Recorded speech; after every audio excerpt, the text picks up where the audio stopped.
নমস্কার, গোপাল রন্ধনশালায় সকলকে স্বাগত জানিয়ে আজ পাকা আমের মালপোয়া রেসিপি শেয়ার করছি।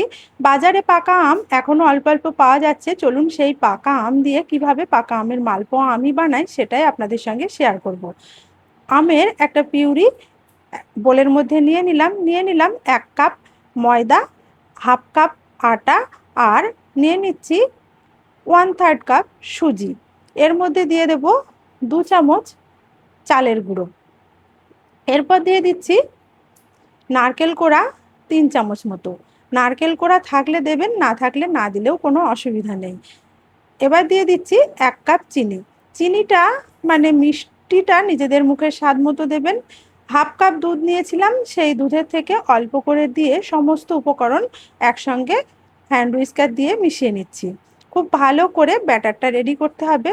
প্রথমেই পুরো দুধটা দিলাম না, কারণ যতটুকু প্রয়োজন হবে সেটা বুঝেই দুধটা আপনাকে দিতে হবে, কারণ চিনিটা তো গলবে। আমি যেহেতু গুঁড়ো চিনি ব্যবহার করিনি, চিনিটা গলা পর্যন্ত অপেক্ষা করব, তারপর প্রয়োজন হলে বাকি দুধটা দেব। ঢাকা দিয়ে 20 মিনিটের জন্য রেখে দিলাম। এদিকে গ্যাসের ফ্লেম অন করে আর একটা পাত্রে 2 বাটি চিনি দিলাম আর 1 বাটি জল দিয়ে দিলাম। দুটো এলাচ দানা থেতো করে দিয়ে দিলাম। গ্যাসের ফ্লেম অন করে একটু নাড়াচাড়া করতে হবে। যখন চিনিটা গলে যাবে, একটা চটচটে আঠালো রস তৈরি হয়ে যাবে, তখন গ্যাসের ফ্লেম বন্ধ করে দিতে হবে। চিনি গলে গেছে, রসটা আমার রেডি হয়ে গেছে। গ্যাসের ফ্লেম বন্ধ করে এদিকে চলে এসে ব্যাটারের ঢাকনাটা খুলে আবারও হ্যান্ড হুইস্কার দিয়ে ভালো করে ফেটিয়ে নিচ্ছি। যত ফেটানো হবে ততই ব্যাটারটা স্মুথ হবে। বাকি দুধটা দিয়ে দিলাম, কারণ ব্যাটারের ঘনত্বটা অনেকটাই বেশি আছে। পাকা আমের মালপোয়া বানানোর জন্য ব্যাটারটা ঠিক এই রকম ভাবে বারবার হ্যান্ড হুইস্কার ঘুরিয়ে ফেটিয়ে নিতে হবে, তাহলে মালপোয়াগুলো ভীষণই ফুলো হবে। এবার 1 চিমটে বেকিং পাউডার দিয়ে দিলাম। এটা কিন্তু বেকিং সোডা নয়, বেকিং পাউডার। আবারও ভালো করে হ্যান্ড হুইস্কার দিয়ে ফেটিয়ে নিলাম।